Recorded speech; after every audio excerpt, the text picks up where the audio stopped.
As Harikiranji was mentioning yesterday, he is a very ardent follower of Shankara. And when this paper arrived, it was received, he was excited and he said, "My Shankara has come." And he was very happy to receive this. Ramayana Parikrama by Akshay Krishna now. Om Shri Gurubhyo Namaha Hari Om. Namaste, everybody. Yesterday we have heard a very beautiful talk on the Ramayana Vishwayatra. Now I will take you to the southern part of India, which is Kerala, and through the Western Ghats in Wayanad district, and through my paper Ramayana Parikrama, tracing the footsteps of Sita through Western Ghats of northern Kerala. Wayanad is known for its tourist. It is a major tourist hotspot of Kerala, and from my presentation, you will also understand that it is a historical and cultural hotspot of Kerala also. Ramayana Parikrama, it is conducted in the Karkidaka month according to the native Malayalam calendar, which actually falls on the August month, and it is a 24-kilometer pilgrimage walk connecting the historical shrines associated with Ramayana in the Pulpalli village, which is a mid-sized town, a village geographically, and this is initiated by Mata Amritanandamai Mud, and the first Ramayana Parikrama happened on 2005. It is envisioned to revitalize the culture of pilgrimage that was once prevalent in this area before the migration period. That happened in Pulpalli. And the migration period was in the 1950s, where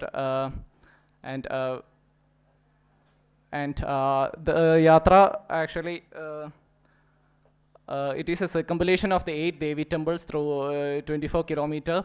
And the first spot in this yatra is Sita Devi Lavakusha temple, and which was renovated during the regime of Veera Kerala Varma Parashiraja, who is a freedom fighter.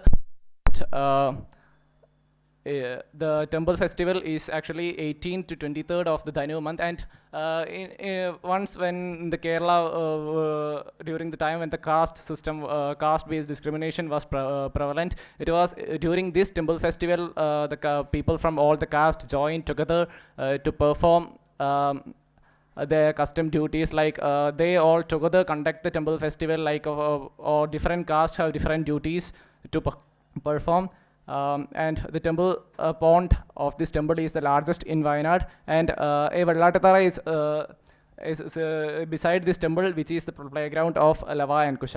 And the second, and this comes under the Pulpalli Murikkanmar Devaswam. Actually, this Devaswam has 3 temples, and this Devaswam has about 14,809 acres before the migration period, and after that only, during the migration, the many of the land of this this Devaswam, which is deity's property, was given to many people who migrated from Travancore, and there were also many encroachments in this land, like 780 acres of this Devaswam was encroached by Christian community people, and 7.56 acres was encroached by 9 Muslims, and 4.51 acres of this temple property was encroached by 21 Hindus. And the next spot in this temple is Chundakulli Sri Karingali temple. The tribals used to worship Devi from ancient time onwards. And the third spot is a very important spot, which is Shishumala Kavu, where Luv and Kush used to play during their childhood days according to the local beliefs. And it is situated on the top of a mountain, which is now known as Sita Mount and Sasimala, and its name was Shishumala, which where the Luv and Kushas used to play during their childhood. And there are many specialities for this mountain, like there are no leeches can be found in any of this Pulpalli region. Because once while Luv and Kush used to play during their childhood, Sita Devi found a leech on their leg by leech biting, and she cursed the leeches that no leeches will exist in this region. And now also, if you go to that place, you cannot see any traces of leeches there. And the bamboo there, you cannot find any thorns on the bamboo grass there. And there are the presently existing shrines of in this mount was built on installed on 1960s after the migration. But there were the worship of tribal gods here even a long time back by the tribe groups. And Sita Devi was worshipped by them as Alathur Devi, and the Urali tribes worshipped Guligan, and Kartanaikas worshipped Mathimakkal, and Paniya community worshipped Chamayakuttan, which they believed were the gods of Sita Devi during her exile period. And now these places of worship cannot be seen there, because during the migration period this land was this land was given to a Christian who didn't allow the practice of their worship there, and the installations of these deities also was destroyed, which are in this land, and the remainings can also be seen now also. And the next temple is Shishumala Sita Devi Lavakusha temple, which is after climbing down the after getting down the hill, you can see this temple, and it is under this management of this temple, the Sita, Kavu that you have already seen. And this temple was also constructed in the 1960s. And there is a river beside this temple, which is Kannarampuzha, which derived its name from the name Kannunir Puzha, which is the tears of Sita Devi. And the place where this temple is located is called Channabattukulli, and which got its name the payasa that is made for Sita Devi.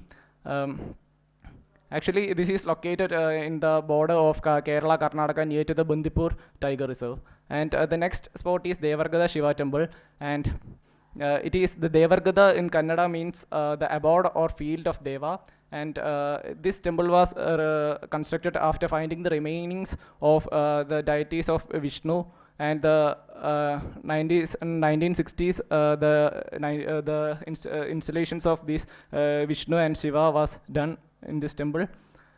And the next temple is the Mandapapula Sita Devi Adiralan temple, and it is believed that it is from this place where Luv and Kush, after mastering the archery techniques from says Valmiki, they exhibited in front of Sita Devi. It is from this place. And also the Adiralan means the shrine of deity who is protecting the Adir, means the border.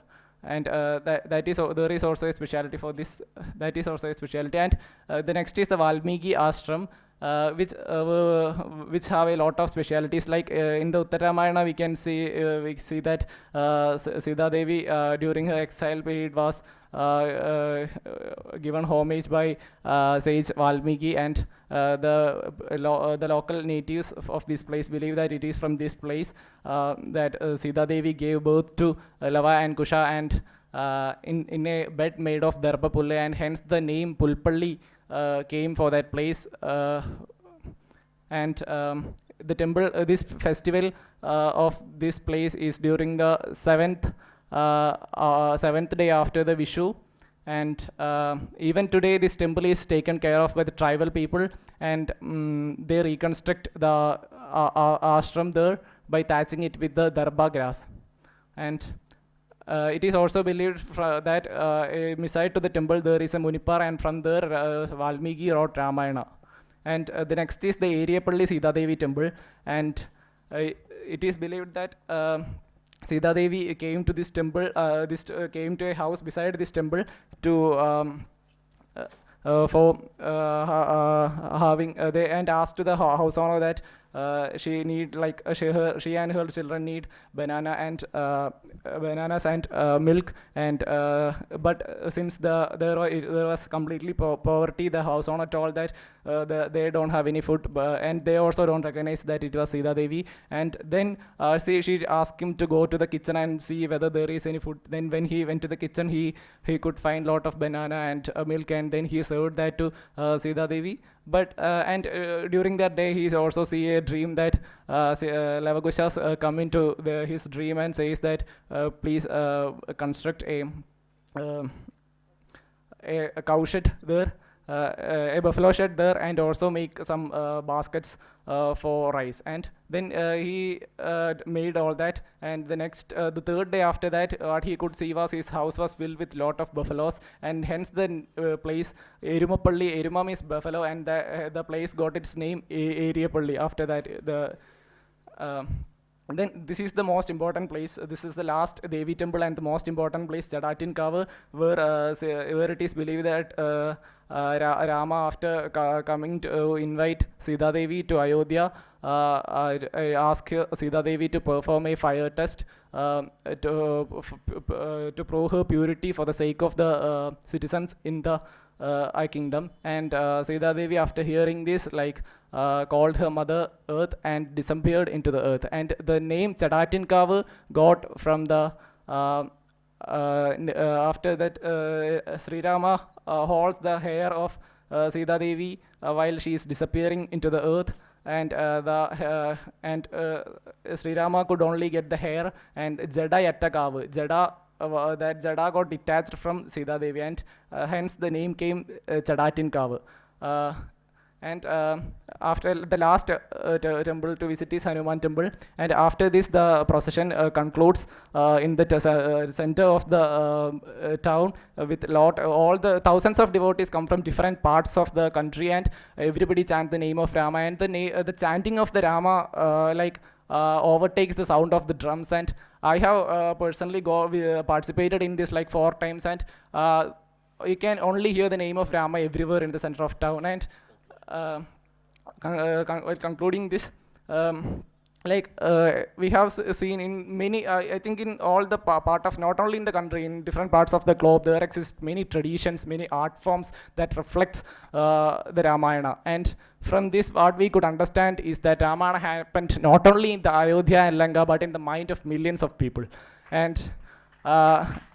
And in the Valmiki Ramayana, there is a verse that is self-explanatory of this. Yavat tasyanti ghiraya saritacha mahitale tavat Ramayana kata lokeshu pracharishyati, which means as long as the mountains and even rivers flourish on the surface of the earth, so long the legend of Ramayana will flourish in this world. And I also thank Indic Academy and all of you for giving me a chance to present my first paper in the cultural area, and I really thank from the bottom of my heart. Bharat Adhyan Kendra also of Banaras Hindu University. Okay, so Akshay Krishna ji, this is your